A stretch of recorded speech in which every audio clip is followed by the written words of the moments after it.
ஒரு பக்கம் பும்ரா, மற்றொரு பக்கம் அஸ்வின் இரட்டை குழல் துப்பாக்கியாக ஆஸ்திரேலிய அணியின் பேட்ஸ்மேன்களை சுட்டு தள்ளிய சம்பவம்.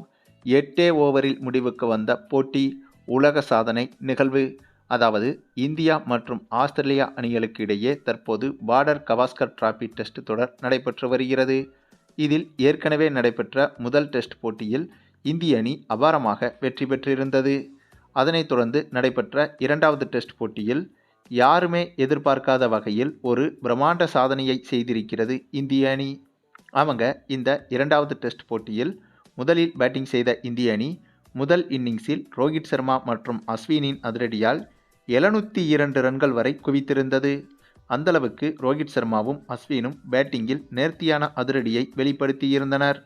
மேலும் அப்படியாக இந்திய அணி எடுத்த 702 ரன்களை சேசிங் செய்ய களமிறங்கிய ஆஸ்திரேலிய அணியோ முதல் இன்னிங்ஸில் முதல் 5 ஓவர்கள் வரை எந்த ஒரு சிக்கலும் இல்லாமல் தான் பேட்டிங் செய்து வந்தனர்.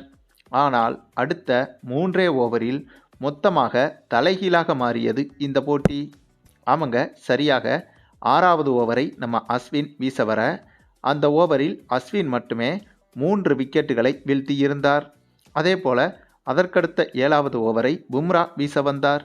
இந்த ஓவரில் பும்ரா 2 விக்கெட்டுகளை வீழ்த்தியிருந்தார். அதற்கு பிறகு மீண்டும் 8வது ஓவரை வீச வந்த அஸ்வினோ அந்த ஓவரில் இந்த முறை அஸ்வின் 2 விக்கெட்டுகளை வீழ்த்த அதற்கடுத்த 9வது ஓவர் தொடங்கும் போதே முதல் 2 பந்துகளிலேயே அடுத்தடுத்து 2 விக்கெட்டுகளை வீழ்த்தியிருந்தார் பும்ரா. அந்தளவுக்கு இந்த இருவரும் சேர்ந்து வெறும் 4 ஓவரில், அதாவது இன்னும் தெளிவாக சொல்லப்போனால் வெறும் 20 பந்தில் ஆஸ்திரேலிய அணியின் 10 விக்கெட்டுகளையும் சாய்த்து விட்டனர் இந்த இருவரும். இதன் காரணமாக ஆஸ்திரேலிய அணி முதல் இன்னிங்ஸில் வெறும் 29 ரன்கள் மட்டுமே தான் எடுத்திருந்தது. இதன் மூலம் சர்வதேச கிரிக்கெட் வரலாற்றில் ஒரு இன்னிங்ஸில் மிக மிக குறைந்த ரன்கள் எடுத்த அணி என்ற மோசமான சாதனையை படைத்திருக்கிறது ஆஸ்திரேலிய அணி. அந்தளவுக்கு இந்திய அணியின் பந்துவீச்சு இந்த போட்டியில் மிரட்டலாக இருந்துள்ளது. அதாவது முதல் இன்னிங்ஸில் பேட்டிங்கிலும் மிரட்டலாக இருந்தது, இப்போது பந்து வீச்சிலும் மிரட்டலாக இருந்துள்ளது.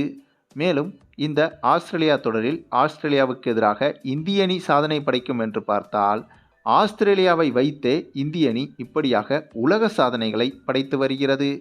சரி, நீங்கள் சொல்லுங்கள், பேட்டிங்கில் ரோஹித் சர்மா அஸ்வின் மற்றும் பவுலிங்கில் பும்ரா அஸ்வின் என இப்படியாக இந்திய அணியின் மிரட்டலான பெர்ஃபார்மன்ஸ்களை பற்றி நீங்கள் என்ன நினைக்கிறீங்கன்னு உங்களுடைய கருத்துக்களையும் கமெண்டில் தெரிவிங்க. மேலும் இந்த வீடியோ பிடிச்சிருந்தா லைக் பண்ணுங்கள், மற்ற அனைவருக்கும் ஷேர் பண்ணுங்கள், மறக்காமல் நம்ம சேனலை சப்ஸ்கிரைப் பண்ணுங்கள்.